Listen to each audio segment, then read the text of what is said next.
ರಾಜ್ಯಸಭೆ ರಣಕಣ ಮೇಜರ್ ತಿರುವು ಪಡ್ಕೊಂಡಿದ್ದು ಹೇಗೆ? ಕಾಂಗ್ರೆಸ್ಗೆ ಎಚ್ಡಿಕೆ ಕೊಟ್ಟಿರೋ ಬಿಗ್ ಆಫರ್ ಏನು? ಕೊನೆ ಕ್ಷಣದಲ್ಲಿ ಡೀಲ್ ಕುದುರಿಸ್ತಾರಾ ದಳಪತಿಗಳು? ಇದೆಲ್ಲವನ್ನ ನೋಡೋಣ ರಾಜ್ಯಸಭೆ ಫೈಟ್ ನ್ಯೂಸ್ ಟಾಪ್ 9 ನಲ್ಲಿ. ರಾಜ್ಯಸಭೆಯ ರಣಕಣದಲ್ಲಿ ಸ್ಫೋಟಕ ಟ್ವಿಸ್ಟ್ ಸಿಕ್ಕಿದೆ. ಕಾಂಗ್ರೆಸ್ ಬೆಂಬಲ ಪಡೆಯಲು ದಳಪತಿಗಳು ಹೊಸ ದಾಳ ಉರುಳಿಸುತ್ತಿದ್ದಾರೆ. ಕಾಂಗ್ರೆಸ್ ನಾಯಕರಿಗೆ ಮಾಜಿ ಸಿಎಂ ಕುಮಾರಸ್ವಾಮಿ ದೋಸ್ತಿ ಆಫರ್ ನೀಡಿದ್ದಾರೆ. ಚುನಾವಣೆ ಹೊಸದಿರಲ್ಲೇ ಎಚ್ಡಿಕೆ ಸಿಡಿಸಿರುವಂತಹ ಬಾಂಬ್ ಸಾಕಷ್ಟು ಸಂಚಲನ ಸೃಷ್ಟಿಸಿದೆ. 2 ದಿನಗಳ ಒಳಗೆ ನಡೆಯುತ್ತಾ ಮೆಗಾ ಡೀಲ್ ಅನ್ನೋ ಕುತೂಹಲ ಹೆಚ್ಚಾಗಿದೆ. ಸಿದ್ದರಾಮಯ್ಯ ಮೇಲೆ ಕೆಂಡ ಕಾರುತ್ತಿದ್ದ ಎಚ್ಡಿಕೆ ಕಾಂಗ್ರೆಸ್ ಬಗ್ಗೆ ಫುಲ್ ಸಾಫ್ಟ್ ಮಾತುಗಳನ್ನು ಆಡಿದ್ದಾರೆ. ಹೀಗಾಗಿ ದಳಪತಿಗಳು ಹೊಸ ಆಟ ಕಟ್ಟಿದ್ರನ್ನೋ ಪ್ರಶ್ನೆ ಉದ್ಭವಿಸಿದೆ.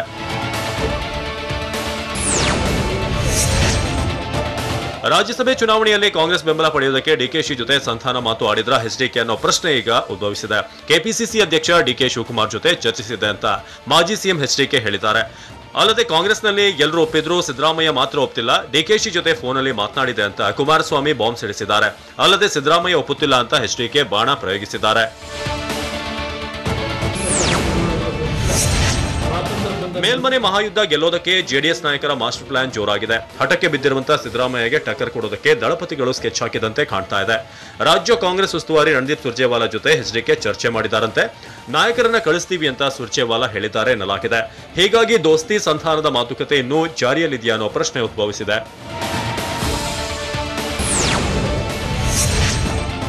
ಒಂದ್ ಕಡೆ ಮಾಜಿ ಸಿಎಂ ಎಚ್ಡಿಕೆ ದೋಸ್ತಿ ಮಾತುಗಳನ್ನು ಆಡ್ತಿದ್ರೆ, ಇತ್ತ ಎಚ್ಡಿಕೆ ಓಪನ್ ಆಫರ್ಗೆ ಎಚ್ ಡಿ ರೇವಣ್ಣ ಕೂಡ ಸಾಥ್ ನೀಡಿದ್ದಾರೆ. ಕೋಮುವಾದಿ ಪಕ್ಷವನ್ನ ದೂರ ಇಡೋದಕ್ಕೆ ನಾವು ಒಗ್ಗಟ್ಟಾಗಬೇಕು ಅಂತ ಬೆಂಗಳೂರಿನಲ್ಲಿ ಮಾಜಿ ಸಚಿವ ಎಚ್ ಡಿ ರೇವಣ್ಣ ಹೇಳಿದ್ರು.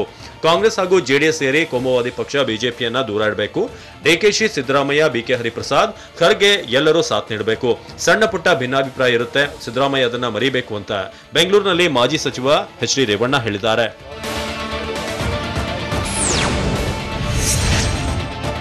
ರಾಜ್ಯಸಭೆಯಲ್ಲಿ ಕಾಂಗ್ರೆಸ್ ಬೆಂಬಲ ಪಡೆಯುವುದಕ್ಕೆ ಜೆಡಿಎಸ್ ಪ್ಲಾನ್ ರೂಪಿಸ್ತಾ ಇದ್ರೆ, ಇತ್ತ ಡಿಕೆಶಿ ಜಾಣ ಉತ್ತರ ನೀಡಿದ್ದಾರೆ. ರಾಜಕೀಯದಲ್ಲಿ ಯಾವುದು ಶಾಶ್ವತವಲ್ಲ, ಒಪ್ಪುತ್ತೇನೆ, ಆದರೆ ನಾನೊಬ್ಬನೇ ಏನು ನಿರ್ಧಾರವನ್ನು ಮಾಡಲು ಸಾಧ್ಯವಿಲ್ಲ ಅಂತ ಕುಮಾರಸ್ವಾಮಿ ದೋಸ್ತಿ ಆಫರ್ಗೆ ಡಿಕೆ ಶಿವಕುಮಾರ್ ಪ್ರತಿಕ್ರಿಯಿಸಿದ್ರು. ದೋಸ್ತಿ ಬಗ್ಗೆ ಸಿದ್ದರಾಮಯ್ಯ ಡಿಕೆಶಿ ಕಡೆ ಕೈ ತೋರಿಸಿದ್ರು. ಈ ಮೂಲಕ ದೋಸ್ತಿ ಬಗ್ಗೆ ಒಲವಿದೆ ಅನ್ನೋ ಸುಳಿವು ನೀಡಿದ್ರ ಡಿಕೆಶಿ ಅನ್ನೋ ಕುತೂಹಲ ಮೂಡಿಸಿದೆ.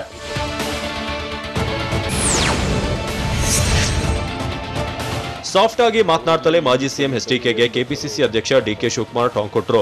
ರಾಜಕೀಯದಲ್ಲಿ ನುಡಿದಂತೆ ನಡೆದವರ ಜೊತೆ ಸಾಗಬಹುದು, politics is art of possibility ಅಂತ ಬೆಂಗಳೂರಿನಲ್ಲಿ ಡಿಕೆಶಿ ಹೇಳಿದ್ರು. ನಾನೊಬ್ಬ ಸಾಮಾನ್ಯ ಕಾರ್ಯಕರ್ತ, ಹಿರಿಯರು ವರಿಷ್ಠರ ನಿರ್ಧಾರವೇ ಅಂತಿಮ ಅಂತ ಕುಮಾರಸ್ವಾಮಿ ಆಫರ್ ಬಗ್ಗೆ ಡಿಕೆ ಶಿವಕುಮಾರ್ ಜಾಣ ಉತ್ತರವನ್ನು ನೀಡುವ ಮೂಲಕ ಟಾಂಗ್ ಕೂಡ ಕೊಟ್ಟಿದ್ದಾರೆ.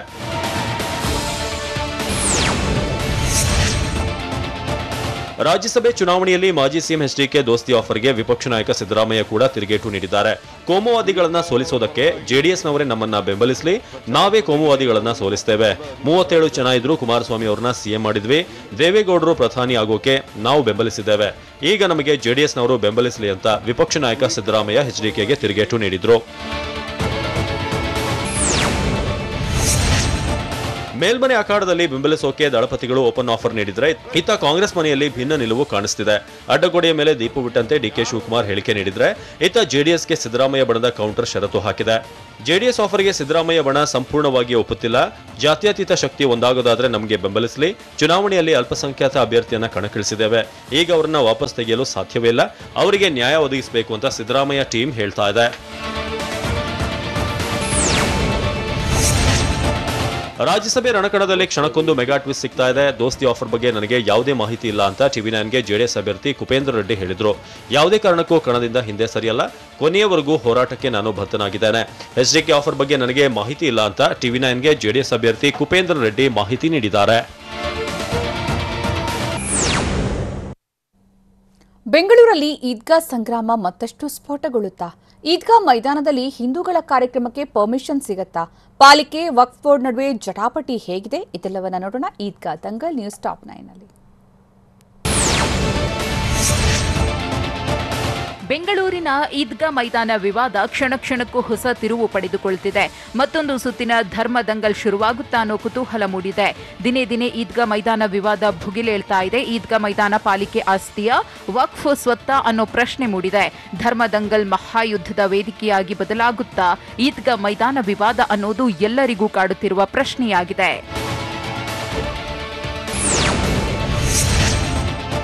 ಈದ್ಗಾ ಮೈದಾನ ವಿವಾದ ಬಿಗ್ ಟ್ವಿಸ್ಟ್ ಅನ್ನು ಪಡೆದುಕೊಂಡಿದೆ. ವಕ್ಫ್ ಬೋರ್ಡ್ ಎಂಟ್ರಿಯಿಂದ ಈದ್ಗಾ ಪ್ರಕರಣಕ್ಕೆ ಹೊಸ ತಿರುವು ಸಿಕ್ಕಿದೆ. ಈದ್ಗಾ ಮೈದಾನ ಬಿಬಿಎಂಪಿ ಮೈದಾನವಲ್ಲ, ಬಿಬಿಎಂಪಿಯ ಆಸ್ತಿಯೂ ಅಲ್ಲ. ಈದ್ಗಾ ಮೈದಾನ ವಕ್ಫ್ ಬೋರ್ಡ್ ಆಸ್ತಿ ಅಂತ ಫೈಟ್ ಶುರುವಾಗಿದೆ. ಈದ್ಗಾ ಮೈದಾನವನ್ನ ನಾವ್ಯಾರಿಗೂ ಬಿಟ್ಟುಕೊಡೋ ಪ್ರಶ್ನೆಯೇ ಇಲ್ಲವೆಂದು ಮುಸ್ಲಿಂ ಮುಖಂಡರು ಪಟ್ಟು ಹಿಡಿದಿದ್ದಾರೆ. ಸುಪ್ರೀಂ ಕೋರ್ಟ್ ಆದೇಶದ ಪ್ರತಿ ನೋಡಿ ನಿರ್ಧರಿಸುತ್ತೇವೆ ಅಂತ ಪಾಲಿಕೆ ಹೇಳುತ್ತಿದೆ.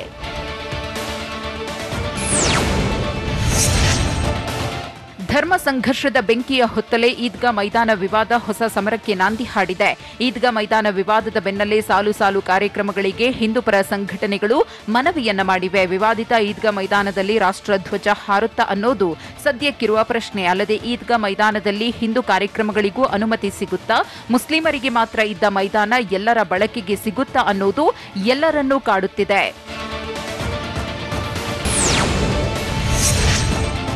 ಈದ್ಗಾ ಮೈದಾನ ಸಂಘರ್ಷ ದಿನೇ ದಿನೇ ತಾರಕಕ್ಕೇರುತ್ತಿದೆ. ಈದ್ಗಾ ಮೈದಾನದಲ್ಲಿ ಆಗಸ್ಟ್ 15ರಂದು ಸ್ವಾತಂತ್ರ್ಯೋತ್ಸವ ಆಚರಣೆಗೆ ಅವಕಾಶ ನೀಡುವಂತೆ ಈಗಾಗಲೇ ಹಿಂದೂಪರ ಸಂಘಟನೆ ಮನವಿ ಮಾಡಿವೆ.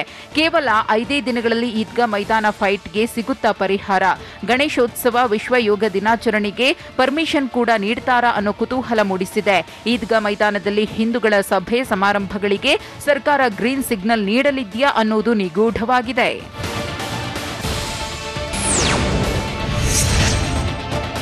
ಬಿಬಿಎಂಪಿ ಅಧಿಕಾರಿಗಳು ಕೊಟ್ಟ ಒಂದು ಸ್ಪಷ್ಟನೆಯಿಂದ ಈದ್ಗಾ ಮೈದಾನ ವಿವಾದ ಬೇರುಗಳಂತೆ ದೊಡ್ಡದಾಗಿ ಹಬ್ಬಕ್ಕೆ ಶುರುವಾಗಿದೆ. ಇಲ್ಲಿಯ ತನಕ ಸಭೆ ಸಮಾರಂಭ ಮಾಡೋದಕ್ಕೆ ನಮ್ಮನ್ನ ಯಾರೂ ಅನುಮತಿ ಕೇಳಿಲ್ಲ, ಕೇಳಿದ್ರೆ ಪರಿಶೀಲನೆ ಮಾಡ್ತೇವೆ ಅಂತ ಅಧಿಕಾರಿಗಳು ತಿಳಿಸಿದ್ರು. ಈ ಮಾತು ಕೇಳಿದ್ದೇ ತಡ ಈದ್ಗಾ ಮೈದಾನದಲ್ಲಿ ಸಭೆ ಸಮಾರಂಭ ಮಾಡೋಕೆ ಹಿಂದೂ ಕಾರ್ಯಕರ್ತರು ತುದಿಗಾಲಲ್ಲಿ ನಿಂತಿದ್ದಾರೆ. ಅನುಮತಿಗಾಗಿ ಸಾಲು ಸಾಲು ಮನವಿ ಪತ್ರಗಳಿಂದ ಹಿಡಿದು ಬಿಬಿಎಂಪಿ ಕಚೇರಿಯತ್ತ ಹೋಗ್ತಿದ್ದಾರೆ. ನಾಳೆ ಸಿಎಂ ಬೊಮ್ಮಾಯಿಯನ್ನ ಭೇಟಿ ಮಾಡಿ ಮನವಿ ಸಲ್ಲಿಸಲು ಹಿಂದೂ ಸಂಘಟನೆಗಳು ನಿರ್ಧರಿಸಿವೆ.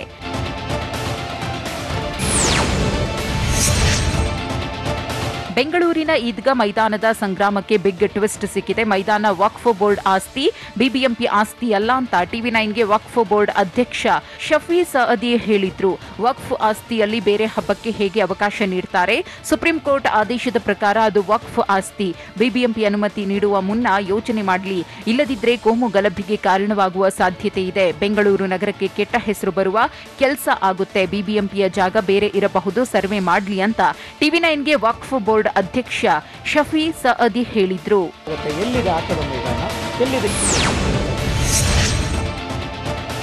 ಈದ್ಗಾ ಮೈದಾನದ ಭವಿಷ್ಯ ಗುರುವಾರ ನಿರ್ಧಾರವಾಗುವ ಸಾಧ್ಯತೆ ಇದೆ. ಹಿಂದೂಪರ ಸಂಘಟನೆಗಳು ಗುರುವಾರ ಸಿಎಂ ಬೊಮ್ಮಾಯಿ ಭೇಟಿಯಾಗಲಿದ್ದಾರೆ. ಹಿಂದೂಪರ ಸಂಘಟನೆಗಳ ಸಮರಕ್ಕೆ ಮುಸ್ಲಿಮರು ಆಕ್ರೋಶ ವ್ಯಕ್ತಪಡಿಸಿದ್ದಾರೆ. ಒಡೆಯೋಕೆ ಹೋದ್ರೆ ಜೀವಂತವಾಗಿ ಬಿಟ್ಟುಬಿಡ್ತಾರಾ ಅಂತ ಮುಸ್ಲಿಂ ಮುಖಂಡ ಮೊಹಮ್ಮದ್ ಖಾಲಿಫ್ ವಿವಾದಾತ್ಮಕ ಹೇಳಿಕೆ ನೀಡಿದ್ದಾರೆ. ಕ್ರೌರ್ಯ ಅಂತ ಹೋದ್ರೆ ಅಲ್ಲಿದ್ದವರು ಅದೇ ಮಾಡ್ತಾರೆ. ಧರ್ಮಗಳ ನಡುವೆ ಕಿಚ್ಚು ಹಚ್ಚುವ ಕೆಲಸ ಮಾಡಬೇಡಿ, ನೈತಿಕ ಪೊಲೀಸ್ ಗಿರಿ ಮಾಡಬೇಡಿ ಅಂತ ಈದ್ಗಾ ಮೈದಾನ ವಿವಾದದ ವಿರುದ್ಧ ಖಾಲಿಫ್ ಆಕ್ರೋಶ ಹೊರಹಾಕಿದ್ರು.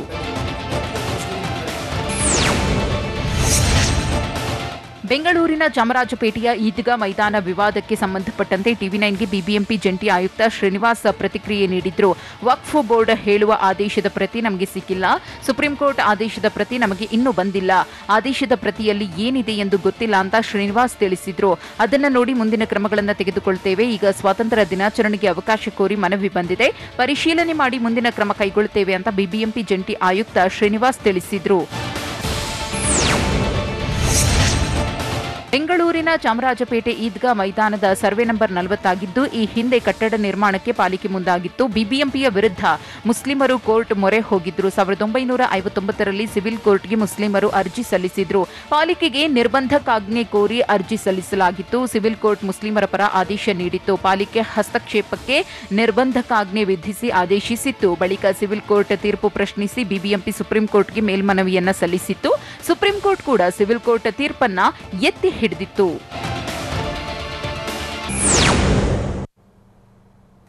ಬೆಂಗಳೂರಲ್ಲಿ ವಿಧ್ವಂಸಕ ಕೃತ್ಯಕ್ಕೆ ಸಂಚು ರೂಪಿಸಿದ್ನ ಉಗ್ರ, ಮಗುವನ್ನ ಕಿಡ್ನಾಪ್ ಮಾಡಿದ್ದ ಕ್ರಿಮಿಯನ್ನ ಖಾಕಿ ಬೇಟೆಯಾಡಿದ ಹೇಗೆ?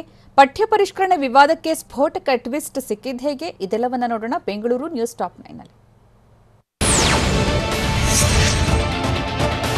ಬೆಂಗಳೂರಿನ ಚಾಮರಾಜಪೇಟೆಯ ಈದ್ಗಾ ಮೈದಾನ ವಿವಾದ ತಾರಕಕ್ಕೇರುತ್ತಿದೆ. ಈದ್ಗಾ ಮೈದಾನ ವಿವಾದದ ಚೆಂಡು ಸಿಎಂ ಬಸವರಾಜ ಬೊಮ್ಮಾಯಿ ಅಂಗಳಕ್ಕೆ ಪುಟಿಯೋ ಸಾಧ್ಯತೆ ಇದೆ. ಮೈದಾನ ತಮಗೆ ಸೇರಿದ್ದು ಅಂತ ಬಿಬಿಎಂಪಿ ಹಾಗೂ ವಕ್ಫ್ ಬೋರ್ಡ್ ಹೇಳ್ತಿದೆ. ಇದರ ನಡುವೆ ಬಿಬಿಎಂಪಿಗೆ ಹಿಂದೂ ಪರ ಸಂಘಟನೆಗಳಿಂದ ಸಾಲು ಸಾಲು ಅರ್ಜಿಗಳು ಬಂದಿವೆ. ಜೂನ್ 21ರಂದು ಅಂತಾರಾಷ್ಟ್ರೀಯ ಯೋಗ ದಿನಾಚರಣೆ ಇದ್ದು ಈದ್ಗಾ ಮೈದಾನದಲ್ಲಿ ಅವಕಾಶ ಕೋರಿ ಶ್ರೀರಾಮ ಸೇನೆ ಅರ್ಜಿ ಸಲ್ಲಿಸಿದೆ. ಹೀಗಾಗಿ ಈದ್ಗಾ ಮೈದಾನಕ್ಕೆ ಸ್ಫೋಟಕ ತಿರುವು ಸಿಕ್ಕಂತಾಗಿದೆ.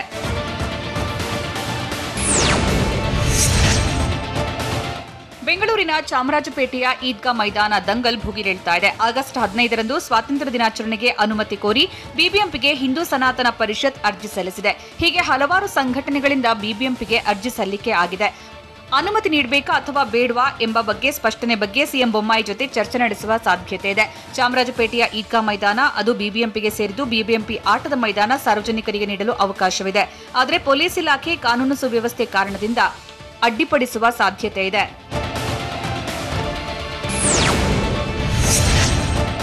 ಬೆಂಗಳೂರಲ್ಲಿ ಶಂಕಿತ ಉಗ್ರ ತಾಲಿಬ್ ಹುಸೇನ್ ಬಂಧನ ಪ್ರಕರಣ ಸಾಕಷ್ಟು ಸದ್ದು ಮಾಡ್ತಾ ಇದೆ. ತಾಲಿಬ್ ಹುಸೇನ್ ಕರಾಳ ಮುಖ ಒಂದೊಂದಾಗಿ ರಿವೀಲ್ ಆಗ್ತಿದೆ. Talib Hussain major terror activity ನಡೆಸಿದ್ದಾನೆ ಅನ್ನೋದು ಬಯಲಾಗಿದೆ. ಬೆಂಗಳೂರಿಂದ ಜಮ್ಮು ಕಾಶ್ಮೀರದ ತನಕ ಭಯೋತ್ಪಾದನಾ ಚಟುವಟಿಕೆ ನಡೆಸಿದ್ದಾನೆ. ಬೆಂಗಳೂರಲ್ಲಿ ಇದ್ದುಕೊಂಡೇ ಕಾಶ್ಮೀರದಲ್ಲಿ ಉಗ್ರ ಚಟುವಟಿಕೆ ಮಾಡಿದ್ದಾನೆ. 2022ರಲ್ಲಿ ಇತ್ತೀಚೆಗೆ ಕಿಸ್ತವಾರ್ ಜಿಲ್ಲೆಯಲ್ಲಿ ಸ್ಕೆಚ್ ಹಾಕಲಾಗಿತ್ತು. ಟಿಫನ್ ಬಾಕ್ಸ್ ಬಾಂಬ್ ರೆಡಿ ಮಾಡಿ ಬ್ಲಾಸ್ಟ್ಗೆ ಸ್ಕೆಚ್ ಹಾಕಿದ್ದ ಅನ್ನೋ ಸತ್ಯ ಹೊರಬಿದ್ದಿದೆ.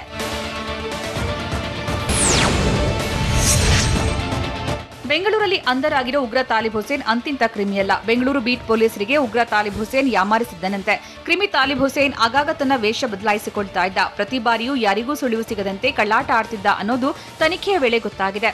ಅಲ್ಲದೆ ಪೊಲೀಸರು ಎಂಟ್ರಿ ಕೊಡ್ತಾ ಇದ್ದಂತೆ ಮುಖಕ್ಕೆ ಮಾಸ್ಕ್ ಧರಿಸಿ ಕ್ಲೋಸ್ ಮಾಡ್ಕೊಳ್ತಾ ಇದ್ದ. ಪೊಲೀಸರು ಆಗಮಿಸ್ತಾ ಇದ್ದಂತೆ ವಾಟ್ಸ್ಆಪ್ ಗ್ಯಾಲರಿಯಲ್ಲಿದ್ದ ಫೋಟೋಗಳನ್ನ ಉಗ್ರ ತಾಲಿಬ್ ಡಿಲೀಟ್ ಮಾಡಿದ್ದ ಅನ್ನೋದು ಬಟಾ ಬಯಲಾಗಿದೆ.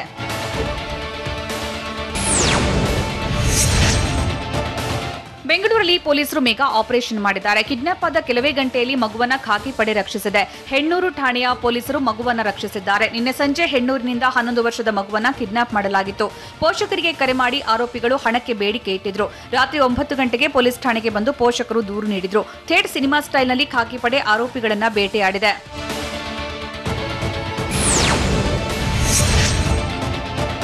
ರಾಜಧಾನಿ ಬೆಂಗಳೂರಲ್ಲಿ ಕಿಡ್ನಾಪ್ ಆರೋಪಿಗಳನ್ನ ಖಾಕಿ ಬೇಟೆಯಾಡಿದ್ದೇ ರಣರೋಚಕ. ಮಗುವನ್ನ ಅಪಹರಿಸಿ 50 ಲಕ್ಷ ರೂಪಾಯಿ ಹಣಕ್ಕೆ ಬೇಡಿಕೆ ಇಟ್ಟಿದ್ದ ಕ್ರಿಮಿಗಳನ್ನ ಖೆಡ್ಡಾಗಿ ಕೆಡವಲು ಪೊಲೀಸರು ತಲಾಶ್ ಆರಂಭಿಸಿದ್ದರು. ಮೊಬೈಲ್ ನಂಬರ್ ಟ್ರೇಸ್ ಮಾಡಿದಾಗ ಜಿಗಣಿ ಬಳಿ ಫಾರ್ಮ್ ಹೌಸ್ನಲ್ಲಿ ಮಗು ಜೊತೆಗೆ ಆರೋಪಿಗಳು ಇರೋ ಸುಳಿವು ಸಿಕ್ಕಿತು. ಥೇಟ್ ಸಿನಿಮಿಯ ರೀತಿ ಕಾಂಪೌಂಡ್ ಹಾರಿ ಒಳಗೆ ನುಗ್ಗಿದ ಪೊಲೀಸರು ನೇಪಾಳ ಮೂಲದ ಆರೋಪಿಯನ್ನ ಬಂಧಿಸಿದ್ರು. ಮಗು ಅಪಹರಿಸಿ ನೇಪಾಳ ಮೂಲದ ವ್ಯಕ್ತಿಗೆ ಮಹಿಳೆ ನೀಡಿದ್ದು ಬಯಲಾಗಿದೆ. ಮಗು ಕಿಡ್ನಾಪ್ ಮಾಡಿದ್ದ ಮಹಿಳೆಗಾಗಿ ಪೊಲೀಸರು ಬಲೆ ಬೀಸಿದ್ದಾರೆ.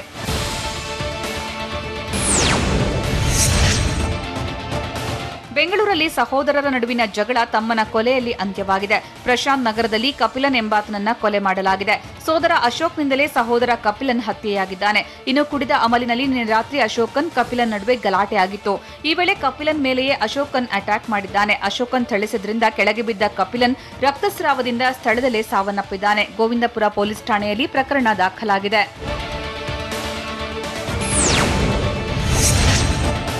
ಶಾಲಾ ಪಠ್ಯ ಪರಿಷ್ಕರಣೆ ವಿವಾದಕ್ಕೆ ಮತ್ತೊಂದು ಸ್ಫೋಟಕ ತಿರುವು ಸಿಕ್ಕಿದೆ. ಬರಗೂರು ರಾಮಚಂದ್ರಪ್ಪ ಸಮಿತಿಯ ಎಡವಟ್ಟು ಇದೀಗ ಬಯಲಾಗಿದೆ. ವೀರ ಸೇನಾನಿ ಪಠ್ಯವನ್ನೇ ಬರಗೂರು ಸಮಿತಿ ಕೈಬಿಟ್ಟಿತ್ತಂತೆ. ಹುತಾತ್ಮ ಯೋಧನ ಪಠ್ಯವನ್ನೇ ಬರಗೂರು ಸಮಿತಿ ಕಿತ್ತೆಸೆದಿತ್ತು ಅನ್ನೋದು ರಿವೀಲ್ ಆಗಿದೆ.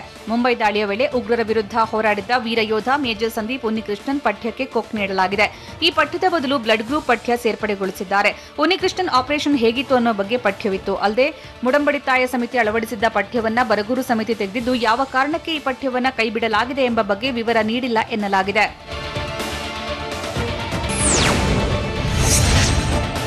ಬೆಂಗಳೂರಲ್ಲಿ ಡೆಡ್ಲಿ ವೀಲಿಂಗ್ ಪುಂಡರ ಅಟ್ಟಹಾಸಕ್ಕೆ ಬ್ರೇಕ್ ಬೀಳ್ತಿಲ್ಲ. ಬೆಂಗಳೂರಿನ ಹೊರವಲಯದ ಹೆಸರಘಟ್ಟ ರಸ್ತೆಯಲ್ಲಿ ವೀಲಿಂಗ್ ಪುಂಡರ ಹಾವಳಿ ಹೆಚ್ಚಾಗಿದೆ. ಬೆಳಗ್ಗೆ ಮತ್ತು ರಾತ್ರಿ ವೇಳೆ ಬೈಕ್ಗಳ ವೀಲಿಂಗ್ ಮಾಡ್ತಾ ಇದ್ದಾರೆ. ರಾಷ್ಟ್ರೀಯ ಹೆದ್ದಾರಿ 4ರಲ್ಲಿ ವೀಲಿಂಗ್ ಪುಂಡರ ಅಟ್ಟಹಾಸ ಎಲ್ಲೆಮ್ಮಿರಿದೆ. ಎಂಎಸ್ ಪಾಳ್ಯ ದಾಸರಹಳ್ಳಿಯ ಕೆಲ ಪುಂಡರ ಕಿರಿಕೆ ಬ್ರೇಕ್ ಇಲ್ಲದಂತಾಗಿದೆ. ಬೆಂಗಳೂರು ನಗರ ಹಾಗೂ ಗ್ರಾಮಾಂತರ ಪೊಲೀಸರು ಕಣ್ಮುಚ್ಚಿ ಕುಳಿತರ ಅನ್ನೋ ಪ್ರಶ್ನೆ ಮೂಡಿದೆ. ಕೂಡಲೇ ಪೊಲೀಸರು ವೀಲಿಂಗ್ ವೀರರ ಆರ್ಭಟಕ್ಕೆ ಬ್ರೇಕ್ ಹಾಕಬೇಕಿದೆ.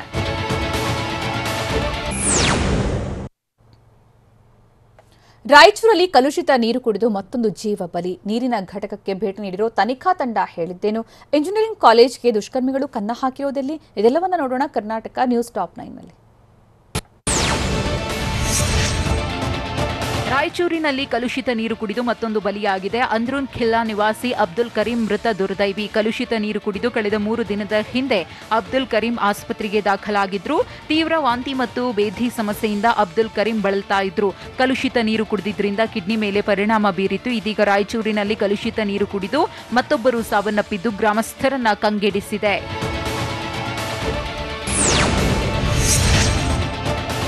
ಕಲುಷಿತ ನೀರು ಕುಡಿದು 4 ಅಸುನೀಗಿದ ಬೆನ್ನಲ್ಲೇ ರಾಯಚೂರಿನ ರಾಂಪುರ ನೀರು ಶುದ್ಧೀಕರಣ ಘಟಕವನ್ನು ಅಧಿಕಾರಿಗಳ ತನಿಖಾ ತಂಡ ಪರಿಶೀಲನೆ ನಡೆಸಿದೆ. ಪೌರಾಡಳಿತ ನಿರ್ದೇಶನಾಲಯದ ನಿರ್ದೇಶಕಿ ಅರ್ಚನಾ ನೇತೃತ್ವದ ತಂಡ ಸ್ಥಳಕ್ಕೆ ಆಗಮಿಸಿ ಖುದ್ದು ಚೆಕ್ ಮಾಡಿದೆ. ಈ ವೇಳೆ ಕರ್ನಾಟಕ ನೀರು ಸರಬರಾಜು ಮಂಡಳಿ ಮುಖ್ಯ ಅಭಿಯಂತರರು ಕೂಡ ಇದ್ರು. ಕಲುಷಿತ ನೀರಿನಿಂದ ಆದ ಸಾವು, ಜನರ ಆರೋಗ್ಯ ನಷ್ಟದ ಬಗ್ಗೆ ಪರಿಶೀಲನೆ ನಡೆಸಿದ್ರು. ಅಧಿಕಾರಿಗಳ ತನಿಖಾ ತಂಡ ರಾಯಚೂರಿನ ರಾಂಪುರದಲ್ಲಿ ಹೆಚ್ಚಿನ ಮಾಹಿತಿ ಕಲೆ ಹಾಕಿದ್ದು, ಕಲುಷಿತ ನೀರು ಸರಬರಾಜಿಗೆ ಸಂಬಂಧಿಸಿದ ಲೋಪಗಳನ್ನು ಪಟ್ಟಿ ಮಾಡಿಕೊಂಡಿತ್ತು.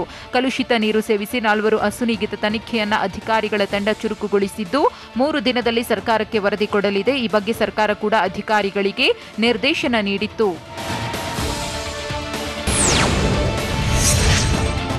ರಾಯಚೂರಿನಲ್ಲಿ ಕಲುಷಿತ ನೀರು ಸೇವಿಸಿ 4 ಮೃತಪಟ್ಟ ಕೇಸ್ಗೆ ಸಂಬಂಧಪಟ್ಟಂತೆ ತನಿಖಾ ತಂಡದ ಮುಖ್ಯಸ್ಥೆ ರಿಯಾಕ್ಟ್ ಮಾಡಿದ್ದಾರೆ.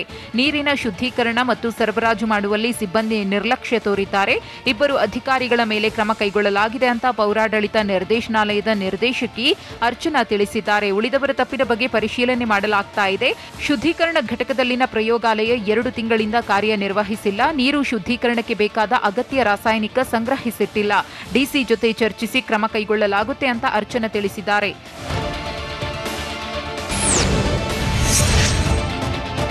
ಕೋಲಾರ ತಾಲೂಕಿನ ತೊರದೇವಂಡಹಳ್ಳಿ ಬಳಿ ಇರುವ ಸಿಬಿಐಟಿ ಇಂಜಿನಿಯರಿಂಗ್ ಕಾಲೇಜಿಗೆ ದುಷ್ಕರ್ಮಿಗಳು ಕನ್ನ ಹಾಕಿದ್ದಾರೆ.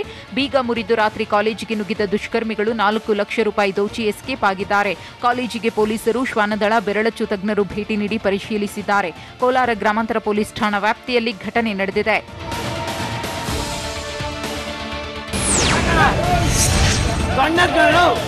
ಚಿಕ್ಕಬಳ್ಳಾಪುರ ಜಿಲ್ಲೆ ಚಿಂತಾಮಣಿ ತಾಲೂಕಿನ ವೈಜಪೂರು ಗ್ರಾಮದಲ್ಲಿ ದುಷ್ಕರ್ಮಿಯೊಬ್ಬ ವ್ಯಕ್ತಿಯೊಬ್ಬರನ್ನ ಕೊಲೆ ಮಾಡಲು ಯತ್ನಿಸಿದ್ದಾನೆ. ಹಳೆ ದ್ವೇಷದಿಂದಾಗಿ ಸುನಿಲ್ ಎಂಬಾತ ಉದಯ್ ಕುಮಾರ್ ಅನ್ನೋರ ಮೇಲೆ ಅಟ್ಯಾಕ್ ಮಾಡಿದ್ದಾನೆ. ಹತ್ಯೆಗೂ ಯತ್ನಿಸಿದ್ದು ದೃಶ್ಯ ಮೊಬೈಲ್ನಲ್ಲಿ ಸೆರೆಯಾಗಿದೆ. ಈ ಬಗ್ಗೆ ಚಿಂತಾಮಣಿ ಗ್ರಾಮಾಂತರ ಠಾಣೆಯಲ್ಲಿ ದೂರು ಕೂಡ ದಾಖಲಾಗಿದೆ.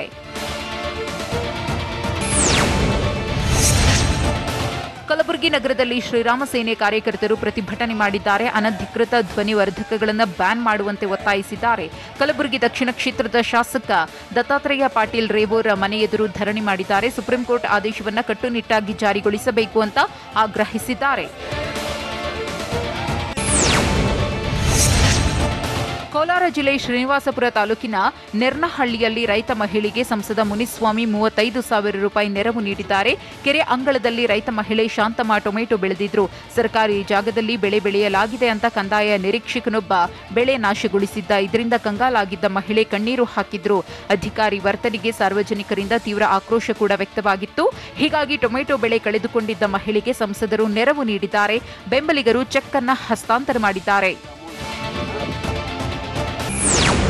ಶ್ರೀರಂಗಪಟ್ಟಣದ ಜಾಮಿಯಾ ಮಸೀದ್ ವಿವಾದಕ್ಕೆ ತಿರುವು ಸಿಕ್ಕಿದ್ದು ಹೇಗೆ? ಸಿದ್ದರಾಮಯ್ಯ ವಿರುದ್ಧ ಬಿಎಸ್ವೈ ಗುಡುಗಿದ್ದು ಹೇಗಿತ್ತು? ನಿಖಿಲ್ ಕುಮಾರಸ್ವಾಮಿ ಪುತ್ರನ ನಾಮಕರಣ ಸಂಭ್ರಮ ಹೇಗಿದೆ? ಇದೆಲ್ಲವನ್ನ ನೋಡೋಣ ಸಮಗ್ರ ನ್ಯೂಸ್ ಟಾಪ್ 9ನಲ್ಲಿ.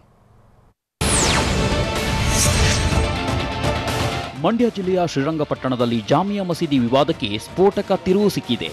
ಹಿಂದೂಪರ ಮುಖಂಡರು ಸ್ಫೋಟಕ ಸಾಕ್ಷ್ಯ ಬಹಿರಂಗಪಡಿಸಿದ್ದಾರೆ. ದೆಹಲಿಯ ಪುರಾತತ್ವ ಇಲಾಖೆಯಿಂದ ಸಾಕ್ಷ್ಯ ಸಂಗ್ರಹ ಮಾಡಿದ್ದಾರೆ. ಅಲ್ಲದೆ ಆರ್ಕಿಯಾಲಜಿಕಲ್ ಸರ್ವೆ ಆಫ್ ಮೈಸೂರು 1912 ಪುಸ್ತಕದಲ್ಲಿ ಜಾಮಿಯಾ ಮಸೀದಿಯ ಸ್ಫೋಟಕ ರಹಸ್ಯ ಅಡಗಿದೆ. ಕಾವೇರಿ ನದಿಯಲ್ಲಿ ಆಂಜನೇಯ ಮೂರ್ತಿಯನ್ನ ಗೌರಿಖಡ ಎಂಬ ಜಾಗದಲ್ಲಿ ಟಿಪ್ಪು ಸುಲ್ತಾನ್ ಎಸೆದಿದ್ದ. ದಳವಾಯಿ ದೊಡ್ಡಯ್ಯನವರು ಮೂರ್ತಿ ತಂದು ಮರುಸ್ಥಾಪಿಸಿದ್ರು ಅಂತ ಸ್ಫೋಟಕ ಸತ್ಯ ರಿವೀಲ್ ಆಗಿದೆ.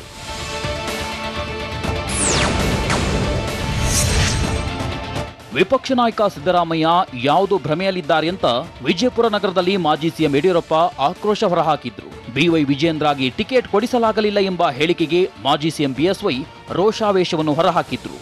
ಒಂದೇ ಕುಟುಂಬದವರಿಗೆ ಟಿಕೆಟ್ ಕೊಡಬಾರದು ಅಂತ ತೀರ್ಮಾನ ಮಾಡಲಾಗಿದೆ. ಪ್ರಧಾನಿ ನರೇಂದ್ರ ಮೋದಿ ತೀರ್ಮಾನ ತೆಗೆದುಕೊಂಡಿದ್ದು ಎಲ್ಲರಿಗೂ ಗೊತ್ತಿದೆ ಅಂತ ವಿಪಕ್ಷ ನಾಯಕ ಸಿದ್ದರಾಮಯ್ಯಗೆ ಬಿಎಸ್ವೈ ಟಾಂಗ್ ಕೊಟ್ರು.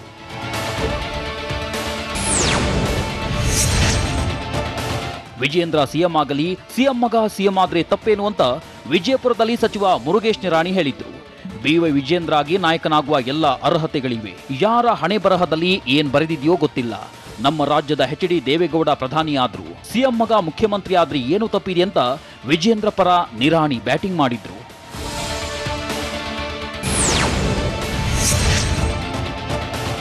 ತುಮಕೂರು ಜಿಲ್ಲಾ ಕಾರಾಗೃಹಕ್ಕೆ ಭೇಟಿ ಕೊಟ್ಟು NSUI ಕಾರ್ಯಕರ್ತರನ್ನ ಮಾಜಿ ಸಚಿವ ಡಾಕ್ಟರ್ ಜಿ ಪರಮೇಶ್ವರ್ ಭೇಟಿ ಮಾಡಿದ್ರು. ಈ ವೇಳೆ ಮಾತನಾಡಿದ ಅವರು, ಶಿಕ್ಷಣ ಸಚಿವರ ಮನೆ ಬಳಿ ಪ್ರತಿಭಟನೆ ಮಾಡಿದ್ದ NSUI ಕಾರ್ಯಕರ್ತರ ಬಂಧನ ಖಂಡನೀಯ. ಅಂಬೇಡ್ಕರ್ ಬಸವಣ್ಣನ ಬಗ್ಗೆ ತಿಳಿಸುವ ವಿಚಾರವನ್ನ ಪಠ್ಯದಲ್ಲಿ ತಿರುಚಿದ್ದಾರೆ. ಹಾಗಾಗಿ ಕಾರ್ಯಕರ್ತರು ಪ್ರತಿಭಟನೆ ಮಾಡಿದ್ದಾರೆ. ಆದ್ರೆ ಅವರ ವಿರುದ್ಧ ಮನೆಯೊಳಗೆ ನುಗ್ಗಿದ್ರು, ಬೆಂಕಿ ಹಚ್ಚಿದ್ರು ಅಂತ ಸುಳ್ಳು ದೂರು ದಾಖಲಿಸಿದ್ದಾರೆ. ನಾವು ನ್ಯಾಯಾಲಯದಲ್ಲಿ ಹೋರಾಟ ಮಾಡ್ತೇವೆ ಅಂತ ಪರಮೇಶ್ವರ್ ತಿಳಿಸಿದ್ದಾರೆ.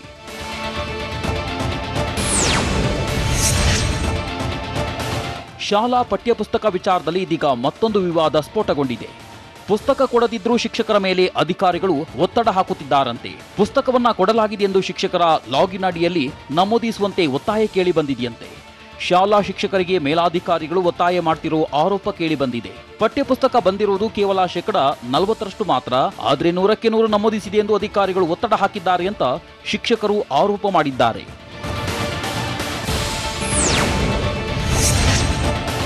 ರಾಜ್ಯಾದ್ಯಂತ ನಾಳೆಯಿಂದ PUC ಕಾಲೇಜುಗಳು ಆರಂಭವಾಗಲಿದೆ. ದಕ್ಷಿಣ ಕನ್ನಡ ಜಿಲ್ಲೆಯಲ್ಲಿ ಹಿಜಾಬ್ ಕಿಚ್ಚು ಧಗಧಗಿಸಿರೋ ಬೆನ್ನಲ್ಲೇ PU ತರಗತಿ ಪುನರಾರಂಭ ಆಗುತ್ತಿದೆ. 2022-23ನೇ ಸಾಲಿನ ಶೈಕ್ಷಣಿಕ ವರ್ಷಾರಂಭಕ್ಕೆ ಸಕಲ ಸಿದ್ಧತೆ ಮಾಡಿಕೊಳ್ಳಲಾಗಿದೆ. ಕೋವಿಡ್ ಕಾರಣದಿಂದ 2 ವರ್ಷದ ತರಗತಿಗಳು ನಡೆದಿರಲಿಲ್ಲ. ಈ ವರ್ಷ ಪರಿಣಾಮಕಾರಿ ಶಿಕ್ಷಣ ನೀಡುವ ಗುರಿಯನ್ನ ಶಿಕ್ಷಣ ಇಲಾಖೆ ಇಟ್ಟುಕೊಂಡಿದೆ. ಈ ಬಾರಿ ದಾಖಲೆ ಪ್ರಮಾಣದಲ್ಲಿ SSLC ವಿದ್ಯಾರ್ಥಿಗಳು ಪಾಸ್ ಆಗಿದ್ದು ಸಕಲ ಸಿದ್ಧತೆ ಮಾಡಿಕೊಳ್ಳಲಾಗಿದೆ.